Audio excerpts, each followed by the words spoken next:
First of all, thank you to all of you for joining us today for this important discussion.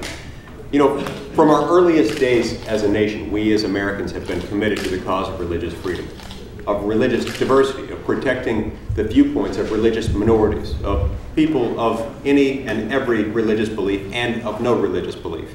It's part of our cultural fabric. We need to make sure from time to time that we don't deviate from that historical practice and that historical trend, which has been a real blessing to us as a country. From time to time, threats emerge. These threats tend to emerge most when government expands its footprint. When government gets bigger, it often does so at the expense of individual liberty, potentially at the expense of religious freedom. A few weeks ago, I attended arguments before the Supreme Court of the United States in the same-sex marriage case. And I watched with great interest as the justices heard arguments from the various lawyers there. One of the questions that I thought was particularly insightful was asked by my former boss, Justice Alito. He raised a question to Solicitor General Donald Verrilli. The Solicitor General, of course, is the chief appellate advocate, the chief lawyer of the United States government before the U.S. Supreme Court.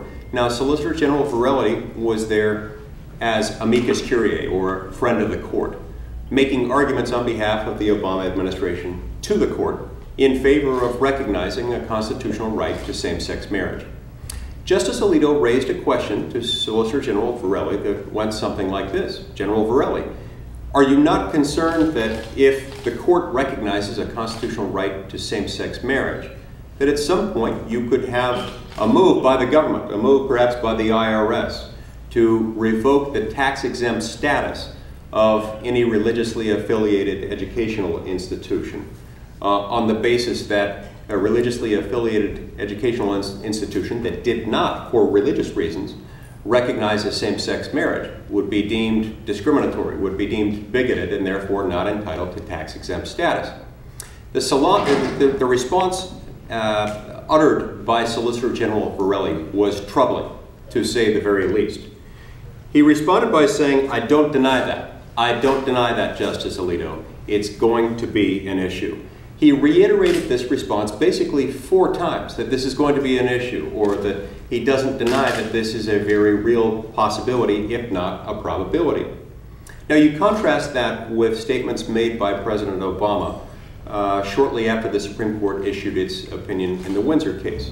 President Obama said, look, I want to make clear that I'm not going to force any church to perform a same-sex marriage against its will. Well, when he made that statement, it put an idea in my head, and the idea went something like this. We need to make sure that President Obama really means this and that we put the force of law behind his statement.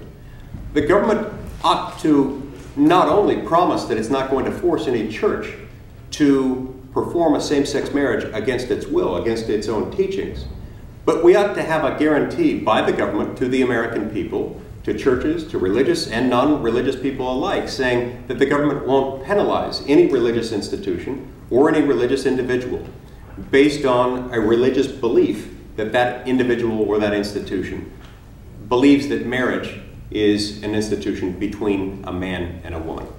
That's why I wrote this legislation. That's why I introduced it in the last Congress. That's why I'm reintroducing it in this Congress.